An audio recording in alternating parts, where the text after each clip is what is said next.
Okay, so this is the Girl Scout cookie example again, and what I've done here is I've added a feature to do a print document for like maybe an order slip or a packing slip, as opposed to just a message box like the last time we saw this program. What I've done here is, let's say I'm interested in ordering one box of each of the styles of cookies, and my cart is already loaded up here. So I'm going to print the order. And this is the print document that we will create. I found this Girl Scout cookie banner online, so I put that in the debug folder. And then I just have a couple of styles of fonts, a larger font and in green, and then just kind of a standard font to print the contents of the cart. The cookies themselves, the cart contents, I just picked these right out of that list box. Okay, they're just coming right out of here. And I'll show you how to do that, just to print directly onto that document from the list box. And then as I'm looping through and grabbing each of these, I am getting a running total. We've done that technique in a couple of previous programs. And so I can print that at the end. And we haven't done a line yet, as far as I know, so I'll show you how to do that. That's not a big deal. So yeah, still a simple document, but it does take a little bit of code to kind of lay it all out. I think in this video I'm just going to remind you of how to set up the print document, like the print preview dialog.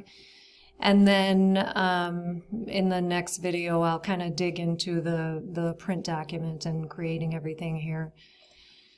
Okay, so just at the front end here, I'll remind you that to get yourself set up with this printing apparatus, you do have to go into the toolbox and go into this area, the printing category. And from there, you're going to grab the two items, the print document and the print preview dialog, to do this. So when you drop those, you just drop one of each onto the form and they'll go into the component tray. And then there's kind of like this wiring up behind the scenes that I always do right in the beginning before I even think about constructing the document. This is the button that's going to launch that print preview window. So I'm going to double click that. These two lines, okay? The first one is where you're setting the document property of the print preview dialog. You're setting its document property to the print document in the component tray, okay? It's like you're introducing these two objects to one another. Before you write that line of code, they're sitting there right next to each other, but either doesn't know that the other exists.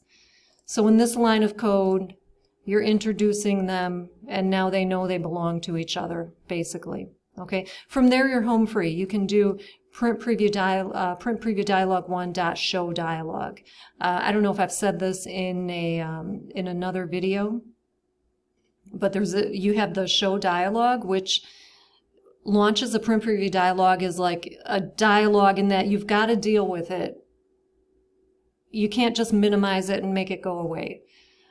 And it's just a little more intrusive to the user to show a window as a dialogue as opposed to just showing it. This way would be a little more flexible. They could probably minimize it. They might be able to, move it behind another window. So this is a little less strict. It's just a show as opposed to show dialogue. You're really kind of forcing them to deal with that window. So, okay, in the next video, I'm going to talk about actually creating that print document with the pictures and the fonts and all that.